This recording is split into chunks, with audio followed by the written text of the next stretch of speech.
سەرۆکی هەڵبژێڕراو جۆ بایدن وتوێتی ئەو دوورەکەوێتەوە لە دروشمی ئەمریکا یەکەمە کە دروشمێکە ئیدارەی سەرۆک ترامپ دایناوە. ئەمریکا گەڕاوەتەوە دەگەڕێتەوە بۆ نێو گەمەکە و ئەمریکاش بەتەنها نییە. باشترین هاوپەیمانە ڕەسەنەکانی وەک ناتوێ. ئیدارەی ترامپ ڕێکارێکی ڕوبەڕووبوونەوە ئامێزی لەگەڵ هاوپەیمان و هاوبەشەکانی ناتۆدا هەبوو. لەو باوەڕەدام بایدن ڕێگای زیاتری هاوکاریکردنی یەکتری دەگرێتە بەر. ترامپ دەیگوت هاوپەیمانەکانی ناتۆ خراپ دەسواڵایی ئەمریکان بەکارهێناوە بە تایبەتی دەوڵەتێکی دەوڵەمەندی وەکو ئەڵمانیا. ترامپ بڕیاریدا بەکەمکردنەوەی 12,000 سەربازی ئەمریکی لە بنکەکانی ئەوێ. چیتر نامانەوێت فڕی بدرین. بۆ ماوەی 20 ساڵە سوود لە ئەمریکا وەردەگرن. لە ڕووی دارایی و سەربازیشەوە ئێمە بەرگریمان لە ئەڵمانیا کردووە. بۆیە پاشەکشێمان بە بەشێک لە هێزەکانمان کرد لەبەرەوەی ئەڵمانیا هیچ لە خەرجەکانی لە ئەستۆ نەگرتە بوو. زۆر بە سادەیی ئەوان بە هەڵەدا چوون.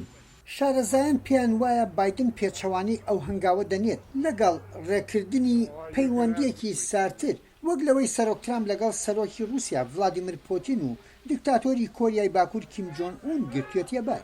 سەرۆکێک دەبم پشتی هاوڕێ و هاوپەیمانەکانمان دەگرین. ڕوونیشی دەکەمەوە بۆ دژەکانمان کە ڕۆژانی خۆنزیکردنەوە لە دیکتاتۆرەکان بەسەر چوو. بۆ ڕووبەڕووبوونەوەی هەڕەشەکانی کۆریای باکوور ترامپ هەوڵی دیبلۆماسی لەگەڵ سەرۆکی کۆریای باکووردادا مەشق پێکردنی هێزەکانی کۆریای خواری و کەم کردەوە تاوەکو سەرۆکی کۆریای باکوور لە تاقیکردنەوەی موشەکە دوورهاوێژەکانی بکەوێت. لەو باوەڕەدان بۆ ئەمریکاوە ڕێکەوتنێکی زۆر باش بوو لەبەر ئەوە سوودمان لەوە بینی کە چیتر کۆریای باکوور ناتوانێت ئەو تاقیکردنەوانە بکات. لەو باوەڕەدام خەرجەکانیش زۆر لەوە زیاترە وەک ئەوەی کە دەست هەڵبگرین لەو مەشق پێکردانە کە زۆر بەشی بۆ خۆ دەرخستنە. لەم کاتەدا ڕوون نییە کە ئایا بایدن بەردەوام دەبێت لە کەمکردنەوەی ئەو مەشق پێکردنە فراوانانە. شارەزایان پێیان وایە لە سەرەتاوە بایدن جەخت لە پتەوکردنی پەیوەندیەکانیان لەگەڵ کۆریای خوارو دەکاتەوە. لە دوای مشتومڕی ئیدارەی ترامپ لەگەڵ هاوپەیمانە لە مێژینە لەشکریەکان و خەرجیەکانی بوونی لەشکری ئەمریکا لەو نیمچە دوورگەیە.